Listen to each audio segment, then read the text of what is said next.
Ma che schifo, che schifo, che schifo,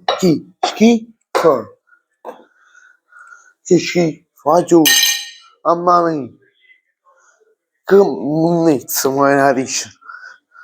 Ma facevamo tette, qua giù. Era proprio doveroso questa panola. Scusatemi se sono stato un po' volgare, ma era doveroso.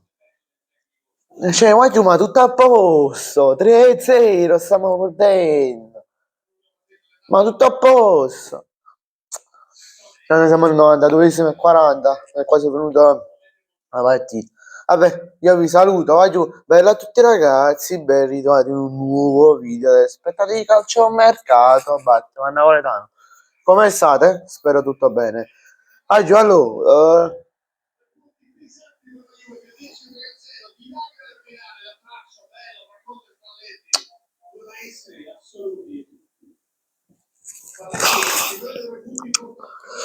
un attimo solo a chiudere la televisione, non mi faccia essere di Simunez.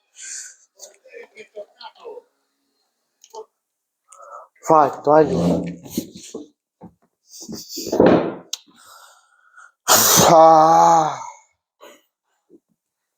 giù, mamma mia, ma che schifo di partita è stata. Ma cioè, fa proprio a Juventus, se mi sa giocare a rugby, se mi sa giocare a pallavolo, se mi sa giocare a mezzo campo, invece che giocare a pallone, ma state zitto. Giù, mamma, penso, alcuni mi dicono, vedo molti tifosi napoletani dire, perdim, cosa, perdim 4, 5, 6, 7, 8 a 0. Giù, ma io dico no. Poi dicono, io ovviamente rispondo e dico, giù, ma cerchiamo di essere ottimisti nelle cose.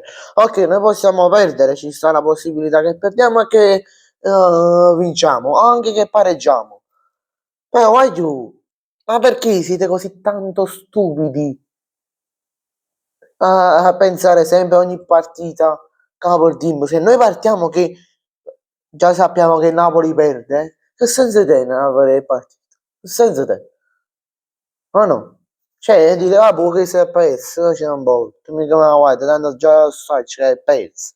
Ma che senso ha? Cioè, spiega perché ve le guardate allora le partite? Ma rendiamoci conto. Cerchiamo di essere più ottimisti e di incitare il Napoli anche in questo momento che sta passando. Ok? Intanto entra giovane, fa il suo esordio con Napoli. La maglia del Napoli, ha scelto una numero 23 se non sbaglio. Poi c'è stato anche l'esordio di Lukaku in Serie A. Secondo me lo dice pure in Champions, secondo me però verrà messo al 70esimo più o meno, che è entrato all'85esimo, una cosa del genere. Però si è mangiato Bruno con Lukaku con assist di Olmo si facendo. Però secondo me Oliund può giocare insieme a Lukaku, secondo me. Vabbè, vai giù, io vi saluto, vai giù, ci vediamo in un prossimo video, vai giù, ci vediamo dopo, vai giù nel post partita di Roma Milan, vai giù. E vi ricordo, vai giù, di iscrivervi al canale e lasciare un bel like. Questo video è stato fatto in collaborazione con The World of Football. Ciao, vai giù, ci rimarrò.